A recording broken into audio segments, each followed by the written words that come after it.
ઊંડિયા પીપળિયા ગામે જે ક્રૂર અને ઘાતકી ડબલ મર્ડર હત્યાનો બનાવ બન્યો છે એ બાબતે આજે મેં પીડિત પરિવારની મુલાકાત લઈ મૃતકોને શ્રદ્ધાંજલિ પાઠવી, ગામજનો સાથે સંવાદ કર્યો અને આ ઘટના બાબતે અને આની પહેલાં પણ ગામજનોનો કોઈ પ્રશ્ન હોય, ગામજનોની કોઈ ચર્ચા હોય એ બાબતે મેં વિશાળ સંખ્યામાં ઉપસ્થિત લોકો સાથે વાતચીત કરતા ગામના લોકોએ મને જે કાંઈ પણ જણાવ્યું એ બાબત અંગે મેં અહીંયા હાજર પોલીસ અધિકારી શ્રી સાથે પણ વાતચીત કરી.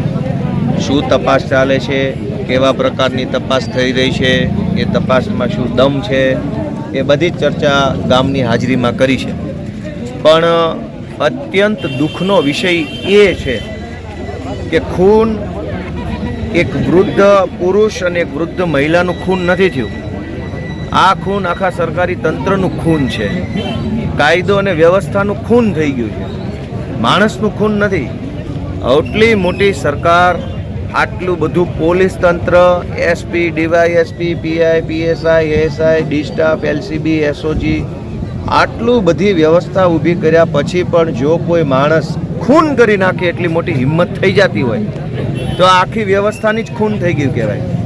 આખા પોલીસ તંત્રની હત્યા ગણાય. તો કોઈ માણસ ગુજરાતમાં એવી હિંમત કેવી રીતે કરી શકે કે બીજા માણસનું અડધી રાત્રે આવીને ખૂન કરી નાખે માત્ર ચોરી કરવા હાટું?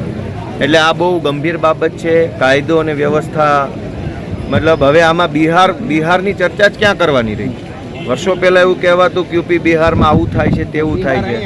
હવે આપણને બિહાર અહીંયા ઘર આંગણે બતાવતા હોય એવું લાગે છે. આ તો ખોટી વસ્તુ છે. આ બાબતે ગામજનોની અંદર ખૂબ જ આક્રોશ છે.